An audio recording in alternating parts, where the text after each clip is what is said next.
ఇంతమంది ఇన్ని మాట్లాడుతున్నా నిర్ణయం చేసుకోలేక అటు ఇటు వింటోంది అన్నారు అనుకోండి, ఇంకేమైనా ఉందా రామాయణంలో? కాదు. ఇటు మాట్లాడినా అటు మాట్లాడినా అది ఆవిడ లక్ష్యానికి వ్యతిరేకం. అయినా ఆవిడ మాత్రం ఆంతరమునందు రామధ్యానమునందే ఉంది. ఇది ఆవిడ యొక్క గొప్పతనం, ఆవిడ యొక్క ధ్యాన శక్తి సీతమ్మది. ఆవిడ ధ్యాన శక్తిని తెలుసుకున్న మహానుభావుడు పిల్లంతా చెట్టు మీద కూర్చున్నవాడిది. అటువంటి వాడి నోటి వెంట వచ్చిన శ్లోకాలను చెప్పుకుని మనం ధన్యులం. ఇది మనకు అందించిన వాల్మీకి మహర్షికి మన జన్మాంతరం మనం రుణపడి ఉంటాం. ఆ ఋషి రుణం తీరేది కాదు. కాబట్టి గ్రహాణాంగారకేణీవ పీడితామివ రోహిణీం అశ్రుపూర్ణముఖీం దీనాం కృషాం అనసనేన చ శోకధ్యానపరాం దీనాం నిత్యం దుఃఖపరాయణం. నిత్యం ప్రతిరోజు ఆవిడ దుఃఖిస్తూనే ఉంది. అంటే ఏ ఒక్క రోజు ఆవిడ మనస్సు ఉపశాంతి పొందలేదు. ఏ ఒక్క రోజు ఉపశాంతి పొందలేదు అంటే ఉపశాంతి పొందకపోవడానికి ఎదురుగుండా ఉన్నటువంటి వాళ్ళు మాటలు ఉపశాంతి పొందించలేవేమో, వాళ్ళ రూపాలు ఉపశాంతి పొందించలేవేమో, కానీ 10 నెలల నుంచి ఉన్నప్పుడు ఋతువులు మారాయి కదండి. ఋతువులు మారినప్పుడు మరి రామచంద్రమూర్తికి గుహలో కూర్చుంటే ఆకాశం అంతా నల్లగా ఉంది చూడు లక్ష్మణ, మెరుపులు మెరిసే చూడు లక్ష్మణ అని అన్ని చెప్పారు కదా. చెప్పి ఆయన ఆనందం అనుభవించారుగా. మరి సీతమ్మ అనుభవించదా? అంటే ఆవిడ అసలు కళ్ళు తెరిచిన స్థితిలో లేదు. ఆవిడ అంతర్ముఖురాలై రామధ్యానమునందున్నది. కాబట్టి ఇప్పుడు ఆవిడ మనసు రంజిల్లే అవకాశం ఇవ్వగలిగినటువంటి బాహ్య వస్తువు ఆవిడికి లేదు. రెండో కోణంలో ఆలోచించారనుకోండి, ఒక పుష్పించిన చెట్టు కనబడితే రాముడితో ఉంటే ఆ చెట్టు కిందకి వెళ్ళి కూర్చునేదాన్ని. రాముడు లేని ఆ చెట్టు నాకెందుకు? కళ్ళతో చెట్టు ఉందనుకోండి, నా స్వామి ఉంటే నా స్వామికి ఓ పండు పెట్టి ఆయనని నా తొడ మీద పడుకోబెట్టుకుని సేద తీర్చేదాన్ని. నా స్వామి ఎక్కడున్నారో, నేను కనపడక ఎంత కృషించిపోయారో. ఆవిడ బాధని ఉద్దీపనం చేస్తోంది తప్ప ఆవిడికి ఉపశాంతి ఇవ్వలేకపోయింది. కాబట్టి ఋతువులు మారినా ఎదురుగుండా ఉన్నటువంటివి కొత్త శోభలు సంతరించుకుంటున్నా ఆవిడ మాత్రము శోకమునే పొందుతోంది. ఇది ఆవిడ యొక్క పతిభక్తికి నిరూపణం. అంటే ఆవిడికి ఎదురుగుండా ఉన్న వస్తువు వలన సంతోషమా, భర్తతో కూడి వస్తువు దగ్గర ఉండడం సంతోషమా?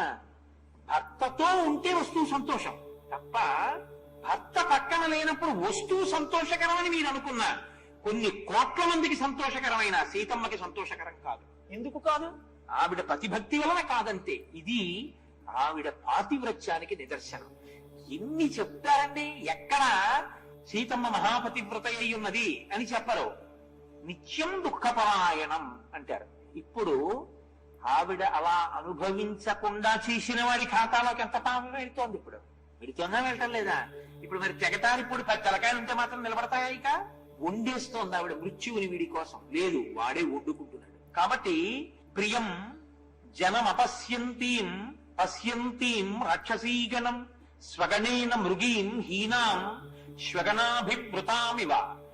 ఆవిడికి ప్రియమైనటువంటి జనమెవరో వాళ్ళు కనపట్టలేదు, ఆవిడికి ప్రియము కానటువంటి జనమెవరో వాళ్ళు చుట్టూ ఉన్నారు. ఇప్పుడు ఆవిడ పరిస్థితి దాని వలన ఎలా ఉంది అంటే, చుట్టూ ఒక్కసారి వేట కుక్కల యొక్క గుంపు చుట్టూ చేరి మధ్యలో ఒక లేడి పిల్ల చిక్కితే ఇక ఆ వేట్ల కుక్కలన్నీ మీద పడి కరిచి కండ పీకేయడమే తరువాయి అన్న స్థితిలో ఎటు తల తిప్పి చూసినా ఇంతంత నోళ్లు తెరిచి నాలుకలతో ఉన్న వేట కుక్కలు నిలబడి ముందు నేను పీకేయడమా అని చూస్తుంటే మధ్యలో ఉన్న లేడి పిల్లకి అసలు ఆలోచన లేక భయం అంతా కళ్ళల్లో ఎలా కనపడుతుందో సీతమ్మ కళ్ళు అంత భయంతో ఉన్నాయి. ఆవిడ ఇంత భయం నిజంగా ఆవిడ పొందిందా? అసలు ఆవిడ భయాలకి భయం ఆవిడ కదండి. అటువంటి ఆవిడ ఇంత భయపడుతోంది. ఇంత భయపెడితే అవతల వ్యక్తి స్థాను అయిపోతే ఈ పాపం నిన్ను కట్టి కొడపదు. మహర్షి ఎంత చమత్కారంగా మాట్లాడతారో చూడండి, ఎంత అద్భుతంగా మాట్లాడతారో చూడండి. కాబట్టి నీలనాగాభయావేణ్య జగనం గతయైకయా నీలయా నీరదాపాయే వనరాజ్య మహీమివ.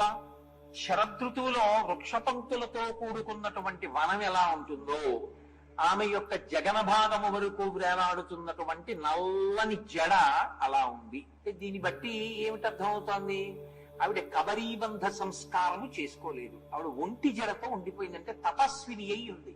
ఆవిడ ఇప్పుడు ఆ జుత్తుని కబరీబంధంగా వేసుకుంది అనుకోండి. సీతమ్మ తల్లికి సహస్రనామాల్లో ఒక నామం, చాలా పెద్ద కబరీబంధం ఉన్న తల్లి అని. స్త్రీ కేశపాశం పురుషుడికి మోహకారకం అని అంటారు. కాదు, పరాశక్తిని చూడగలిగినప్పుడు అది దునోతుద్ధాంతం నస్తులిత దళితేందీవరం అని శంకర భగవత్పాదులు అంటారు. ఆడదాని జుత్తు ఒకవేళ పొడుగ్గా ఉండి కనపడితే ఇది మా పరాశక్తి యొక్క జుత్తు ఇలాగే ఉంటుంది. చంపక శోక పున్నాక సౌగంధిక లసత్కచ అని. ఓ, ఈ జుత్తుకి తలస్నానం చేయించిన తర్వాత సాంబ్రాణి వేసి, అమ్మా నేను ఆ జుత్తు నా చేత్తో పట్టుకుని ముడి వేసి అందులో సంపంగి పూలు తురిమి కనకాంబరాలు పెట్టి మల్లెల దండ పెట్టి నేను నీ కబరీబంధానికి నమస్కారం చేస్తే పారిజాత వృక్షాలు కూడా కోరుకునేటటువంటి నీ జుత్తు సుగంధవాసనలు నేను పీల్చి అమ్మా నీ పాదములకు నమస్కరించగలిగిన రోజెన్నడు అని నువ్వు అనగలిగితే అది నీ మోహానికి కారకం కాదు. ఉత్తరక్షణం నీ అజ్ఞాన ధ్వంసానికి అది కారణం. ఎందుకంటే శంకరులు అన్నారు ఆ మాట, దునోతుద్ధాంతం నస్తులిత దళిత ఇందీవరవనం ఘన స్నిగ్ధ శ్లేక్షణం చికుర నికురంబం తమసివే యదీయం సౌరభ్యం సహజముపలబ్ధం సుమనసో వసంతస్మిన్ మన్యే తమ బలమదన వాటి విటపినాం అన్నారు సౌందర్యలహరి చేస్తూ. నువ్వు మోహం పొందకుండా అలా కాని ఆలోచించగలిగితే నివర్తయ మనోమత్త అంటుంది సీతమ్మ. మనసు తిప్పడంలో ఉందంతే సంస్కారం. తిప్పేవా అభ్యున్నతి, తిప్పలేదా బంధనంలో పడిపోతాం. కాబట్టి ఇప్పుడు ఆవిడ ఒంటి జడ వేసుకుని ఉంది, జుట్టు ముడేసుకోవడానికి కూడా భయమే. కాబట్టి నీలనాగాభయావేణ్యా జగనం కథైకయా సుఖార్హం దుఃఖ సంతప్తాం వ్యసనానామకోవిదాం తాం సమీక్ష విశాలాక్షీం అధికం మలినాం కృషాం. ఆ తల్లి సర్వ సుఖములను పొందడానికి యోగ్యురాలు, కానీ దుఃఖముల పాలయ్యింది. ఆవిడ చీనాంబరములు కట్టుకుని అలంకారములు పొందడానికి యోగ్యురాలు. అరణ్యవాసం చేస్తున్నా దశరథ మహారాజు గారు అన్ని ఇచ్చారు, కానీ ఆవిడ ఒక మట్టి పట్టిన పుట్టం కట్టుకుంది. ఎంత విచిత్రం! ఆవిడ పొందడానికి యోగ్యత ఉంది, కానీ ఆవిడ పొందలేకుండా ఉంది. ఈ రెండింటికి మధ్య ఏది ఉందనుకోవాలి? ఈశ్వర శాసనం ఉందనుకోవాలి. యోగ్యత ఉండి అనుభవించలేకపోతున్నాడంటే ఈశ్వరుడి యొక్క శాసనం. ఏమిటి ఈశ్వర శాసనం? రావణ మరణం. అందుకని సీతమ్మని తేవడం, ఇది కూడా మీరు అంగీకరించవలసి ఉంటుంది. కాబట్టి తర్కయామాస సీతేతి కారణైరుపపాదిభిః హ్రియమానా తదాతేన రక్షసా కామరూపిణ. ఆయన బాగా మనసులో తర్కం చేసుకున్నారు. అంటే చూడగానే సీతమ్మ అనిపిస్తోంది, ఒకవేళ సీతమ్మ కాదేమో అనిపిస్తోంది. తల్లి పెట్టుకున్నటువంటి ఆభరణములు రాముడు చెప్పినవి, ఇక్కడ లేని ఆభరణములు అక్కడ ఋషిముఖ పర్వతం మీద ఉన్నాయి. ఆవిడ ఇత పూర్వం ఆభరణములు పెట్టుకున్న చోట్ల మచ్చలు పడి ఉన్నాయి, కాబట్టి ఈ తల్లి సీతమ్మే అని మనసులో అనుకుంటున్నారు. తాం నీలకేశీం బింబోస్తీం సుమధ్యాం సుప్రతిష్ఠితాం సీతాం పద్మపలాసాక్షీం మన్మథస్య రతిర్యథ.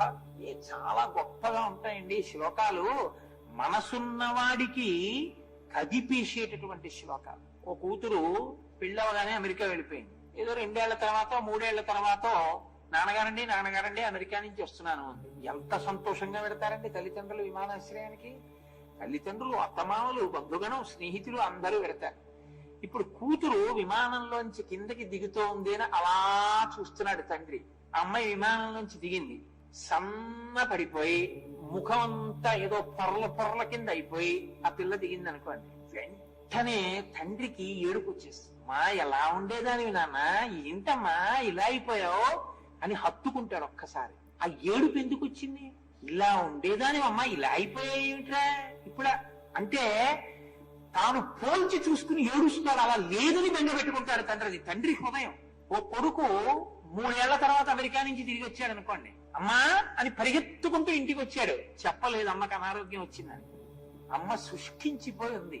అమ్మా ఎలా ఉండేదానివమ్మా, ఎలా అయిపోయావమ్మా అని వలవల ఏడ్చేశాడు. అమ్మా నాకు తెలియదమ్మా, ఎందుకమ్మా దిక్కుమాలిన ఉద్యోగం అని వలవల ఏడ్చాడు. ఎందుకు ఏడ్చాడు? ఒక్క పోలిక గుండె బద్దలైపోయి ఏడుపు వచ్చేస్తుంది కదండి. పోలిక ఏడుపు తెప్పిస్తుంది ఎప్పుడు? హృదయం ఉంటే.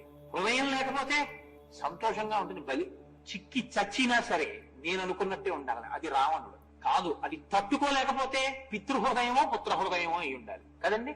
ఏమి చూపిస్తారండి